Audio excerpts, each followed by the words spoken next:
Welcome back everyone. तो जैसा कि कल हम लोग ने फर्स्ट लेक्चर एक्सेल का देख लिया था, सो आज वहीं से स्टार्ट करेंगे। So first of all revise कर लेते हैं कल हम लोग ने क्या क्या पढ़ा था। तो कल हम लोग ने एक्सेल का इंटरफेस कैसा दिखता है उसके बारे में देखा था, ठीक है। तो देखिए, मैंने आपके अच्छे से आपको समझ जाए इजी अंडरस्टैंडिंग के लिए मैंने एक इमेज भी यहाँ पर ऐड कर दिया है कि किस पार्ट को एक्सेल के इंटरफेस को क्या बोला जाता है। जैसे ये जो स्टार्टिंग में ऊपर चार ऑप्शन दिख रहा है, इसको बोलते हैं क्विक एक्सेस टूल बार। फिर उसके बाद जो आपको अलग अलग टैब्स दिखते हैं और उनके जो ऑप्शंस हैं, इनको कंबाइनली बोला जाता है रिबन। ये जहां पर A1 लिखा है उसको नेम बॉक्स बोला जाता है। फिर ये जो आपको एक एफएक्स के बाद वाला, बेसिकली जो ये वाला आपको टैब मिलता है, इसको फॉर्मूला बार बोलते हैं। देन दिस स्पेस जहां पर हम अपना काम करते हैं, उसको बोला जाता है स्प्रेडशीट ग्रिड, ठीक है। और जो नीचे की तरफ है ये दो लाइन में, उसको बोला जाता है status bar. So I hope आपको समझ गया रहेगा किसको क्या बोला जाता है। सो अभी आज हम लोग क्या करेंगे ना, एक एक करके सारे टैब्स जो रिबन के अंदर अलग अलग टैब्स हैं, उनके बारे में सीखेंगे कि आखिर उनके क्या क्या फंक्शंस हैं और क्या फंक्शनैलिटीज वो प्रोवाइड करते हैं, ठीक है, यूज क्या है आखिर उनका। और मैं ये लेक्चर्स को ऐसे डिजाइन कर रहा हूँ, लाइक मैं आपको वो टैब के फंक्शंस का काम बताऊंगा और साथ ही साथ उनके शॉर्टकट कीज क्या है जिससे आप उसको डायरेक्टली यूज कर सकते हो, वो भी बता दूंगा, ठीक है। सो लास्ट में तो आपको मिलेगा ही शॉर्टकट की, साथ ही साथ हम जब काम कर रहे होंगे तो उस टाइम भी मेजर काम हम शॉर्टकट की के जरिए करेंगे, ठीक है। सो थियरी ज्यादा नहीं रहेगा, थियरी एक दो लाइन की रहेगी। मोस्ट ऑफ द वर्क हम लोग प्रैक्टिकल ही करके देखेंगे, तो आप उसका टेंशन मत लो। तो जो सबसे पहला हमारा टैब आता है वो आता है फाइल टैब, ठीक है। This is the file tab. ये आपका पूरा ये रिबन है, ये पूरा रिबन है। इसके अंदर ये मेरा फाइल टैब है। फाइल टैब में जैसा कि आप देख सकते हो, अगर मैं फाइल टैब को ओपन करूँ तो देखो मुझे क्या क्या ऑप्शंस यहाँ पर मिल रहा है। First is information, second is new, third is open, fourth is save, fifth is save S. उसके बाद मिलता है print, share, export, close account and options. तो ये सारे आपको अलग अलग ऑप्शंस हैं जो कि फाइल टैब के अंदर मिल जाते हैं एक्सेस करने को, ठीक है। अब कौन सा ऑप्शन किसके लिए है इसको पहले समझ लेते हैं। So for understanding I have given like one line theory कि आखिर उसका काम क्या है, क्या करता है वो, ठीक है। और उसका शॉर्टकट की क्या है। जैसे देखिए, जो सबसे पहला ऑप्शन था वो था information, but first of all will be starting with our new. तो न्यू क्या करता है ना, अगर आपको एक नया वर्कबुक चाहिए, if you want a new workbook, then you can just click on this new. अच्छा, सो इसका देखिए लिखा है मैंने थियरी क्या, it creates a new Excel workbook. हम लोग ने वर्कबुक क्या होता है और वर्कशीट क्या होता है ये कल ही डिस्कस कर लिया था। सो अगर आपको नहीं पता, so go and check out that one. Because अगर आपको वर्कबुक और वर्कशीट के बीच में फर्क नहीं पता तो आई डोंट थिंक सो आपको एक्सेल सीख के कुछ मतलब गिरेगा। बिकॉज बोलते हैं ना, जो फाउंडेशंस, ये आपकी फाउंडेशंस में आती है, ठीक है। तो देखिए उसका शॉर्टकट की क्या है न्यू के लिए, कंट्रोल प्लस एन। सो अगर मैं कंट्रोल प्लस एन प्रेस करता हूं तो मेरा एक नया वर्कबुक ओपन हो जाएगा, जो कि आप खुद से स्टार्ट कर प्रेस करके देख सकते हैं, ठीक है। तो जैसा कि मैं कंट्रोल एन प्रेस करता हूं तो देखो मेरा एक नया वर्कबुक आ गया, ठीक है। इसका नाम देखो क्या है, बुक वन, और जिसपे मैं काम कर रहा था। हाँ, सो फ्रेंड्स देखिए, मैं आपको एक नया टैब बता देता हूँ जो कि हम यूज करेंगे फॉर नेविगेशन। तो उसका नाम है ऑल्ट टैब, ठीक है। ऑल्ट और टैब दबाओगे तो आपके डेस्कटॉप पे जितना भी कुछ ओपन रहेगा, जो भी प्रोसेस चल रही होगी, ऑनगोइंग प्रोसेस होगी या बैकग्राउंड रनिंग प्रोसेस होगी, वो सब आपको दिखेगा, ठीक है। तो इसके मदद से आप इजीली नेविगेट कर सकते हो। तो अभी देखिए मेरे पास दो एक्सेल फाइल करेंटली ओपन है, एक बुक वन जो अभी ओपन हुआ और एक एडवांस नोट्स जो हमारा सेव्ड फाइल है, ठीक है। तो न्यू समझा आपको, न्यू से क्या होता है, हम नया फाइल ओपन कर सकते हैं। इसके बाद जो नेक्स्ट वाला ऑप्शन था वो क्या था, ओपन था, ठीक है। सो ओपन क्या करता है, अगर आपके इस कंप्यूटर में या आपके लोकल मशीन में कोई भी ऑलरेडी सेव्ड वर्कबुक है, अगर आपको वो ओपन करना है तो आप कंट्रोल प्लस ओ दबा सकते हो। तो अगर मैं कंट्रोल ओ देखो प्रेस करता हूँ तो मेरे सामने ओपन वाला जो टैब है या इंटरफेस है, यू कैन से, वो ओपन हो जाएगा। ये ओपन का इंटरफेस है। अब मैं यहाँ से ब्राउज करके कोई भी वर्कबुक्स को ओपन कर सकता हूँ, ठीक है। इसके बाद जो अपना थर्ड आता है वो आता है सेव। तो सेव का क्या मतलब है, मान के चलो आपके पास कोई एक वर्कबुक है, आपने उसके अंदर कुछ चेंजेस किए, ठीक है। तो वो उनको वो चेंजेस को वो सेव करना है ना। तो सेव करने के लिए आप क्या कर सकते हो, सेव प्रेस कर सकते हो फाइल टैब में जाकर, या तो आप सिंपली जस्ट ये शॉर्टकट की यूज कर सकते हो, दैट इज Ctrl+S। अब ना फ्रेंड्स ध्यान देना, एक होता है सेव और एक होता है सेव एज।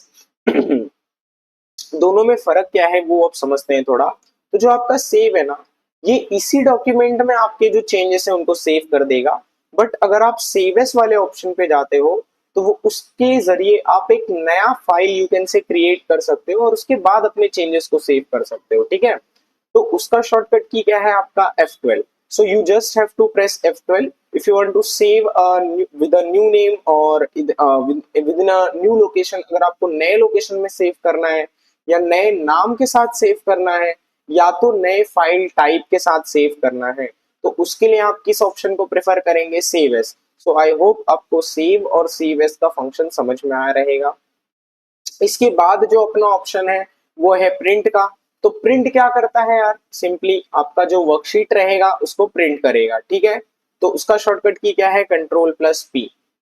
देखिए फ्रेंड्स, मैं रिकमेंड करूंगा कि आप जनरली ना ये जो मैं शॉर्टकट कीज बता रहा हूँ आप उन्हीं के जरिए इनको याद रखो, बिकॉज बार बार अगर आप टैब पे जाओगे फिर वो ऑप्शंस को एक्सप्लोर करोगे ना तो बहुत ज्यादा टाइम जाता है, ठीक है। तो हम इतना टाइम पास नहीं करेंगे, हम डायरेक्टली क्या करेंगे, शॉर्टकट कीज को यूज करेंगे अपने प्रैक्टिकल्स के टाइम पे।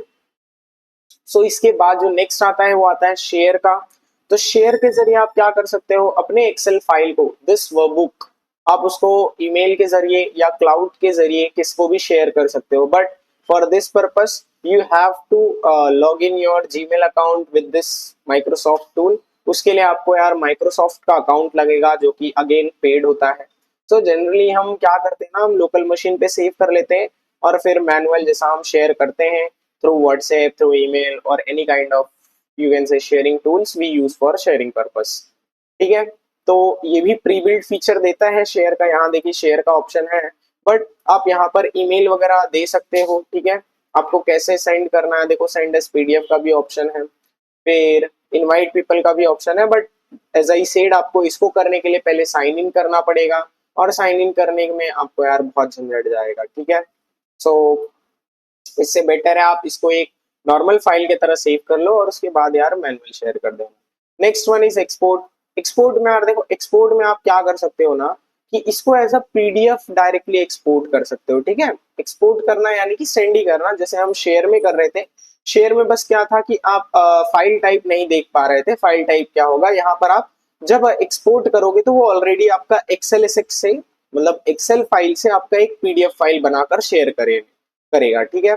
इसके बाद नेक्स्ट स्टेप आता है अपना क्लोज। तो यार अगर मैं क्लोज करता हूं तो जो ये मेरा पूरा का पूरा ये फाइल अभी चल रहा है वो बंद हो जाएगा, ठीक है। सो जो कि मुझे नहीं करना है।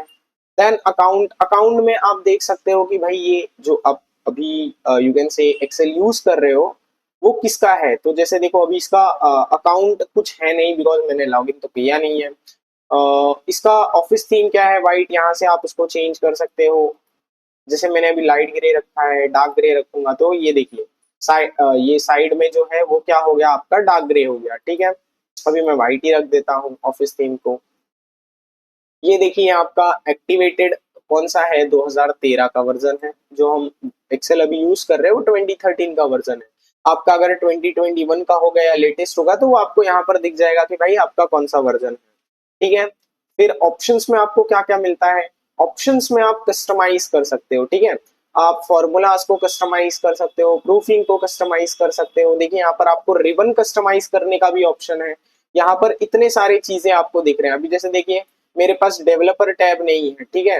अगर आप एक्सेल 2021 वाला वर्जन या 2020 वाला वर्जन, मतलब इनमें से कोई वर्जन अगर आपके पास होगा तो उसमें डेवलपर टैब ओपन होता है। तो हम यहाँ से डेवलपर टैब को ऑन कर देंगे तो देखो यार अब अगर मैं इसको ओके करता हूं तो मेरे पास देखो एक नया टैब आ गया, दैट इज डेवलपर टैब। तो आप क्या कर सकते हो ना, ऑप्शंस में जाकर आप रिबन को या यू कैन से इस एक्सेल के इंटरफेस को, इन सबको क्या कर सकते हो, कस्टमाइज कर सकते हो। तो यहाँ पर मैंने आपके लिए थियरी में भी लिख दिया है कि कौन से टैब का क्या काम है, आप उनको भी पढ़ के समझ सकते हो। This notes will be shared to you by your respective instructors, ठीक है। नेक्स्ट आता है अपना home tab. So the next tab we are going to discuss about is your home tab. जब भी आप एक्सेल ओपन करते हो तो जिस टैब पे आप नेविगेट होते हो वो होम टैब ही होता है, ठीक है। अच्छा, तो अब होम टैब के बारे में देख लेते हैं यार। सबसे पहले सेक्शंस देखते हैं। तो if you see your home tab ना, देयर आर सर्टेन सेक्शन, अलग अलग सेक्शन है। जैसे सबसे पहला सेक्शन क्या है, क्लिपबोर्ड का। दूसरा किसका सेक्शन है, फॉन्ट्स का। तीसरा किसका सेक्शन है, अलाइनमेंट का। चौथा किसका सेक्शन है, नंबर का। पांचवा सेक्शन किसका है, स्टाइल्स का। फिर है सेल्स और लास्ट है एडिटिंग, ठीक है। तो एक एक करके ये सबको देखते हैं। तो यार देखो, क्लिपबोर्ड में आपको क्या क्या ऑप्शन मिलता है, cut, copy paste and format painter. तो यहाँ पर वन लाइन हम चीजें लिखते हैं। जैसे देखिए यार, अगर आपने कोई चीज, समझो ये मेरा सेल है, मैंने इस सेल में कोई डेटा लिख दिया। अब मुझे ये डेटा को यहाँ से हटाकर यहाँ लिखना है, ठीक है। तो मैं क्या कर सकता हूँ, सिंपली इसको कट कर सकता हूँ और जिस भी टैब पे जाकर मुझे लिखना है वहां पर मैं इसको पेस्ट कर सकता हूँ, ठीक है। तो कट और पेस्ट का काम समझा। कॉपी का क्या काम है, समझो मैंने मुझे ये वाला जो डेटा था ना, ये मेरे को पहले जहां पर था ये वहां पर भी चाहिए था और एक दूसरे लोकेशन पे भी चाहिए था। तो वो टाइम पे मैं कट नहीं यूज करूंगा, वो टाइम पे मैं कॉपी यूज करूंगा। तो ये कंट्रोल सी किया मैंने और ये कंट्रोल वी किया मैंने। तो देखो, सेम डेटा यहाँ पर भी है और सेम डेटा आपका यहाँ पर भी आ गया।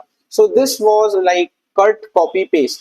फॉर्मेट पेंटर क्या है ना यार, देखिए अगर आपने किसी सेल को कोई फॉर्मेटिंग दी है, जैसे समझो ये टेक्स्ट को मैं क्या कर रहा हूँ भाई, बोल्ड कर दूंगा, इटैलिक कर दूंगा, इसका साइज बढ़ा दूंगा और इसको बैकग्राउंड फिल दे दूंगा।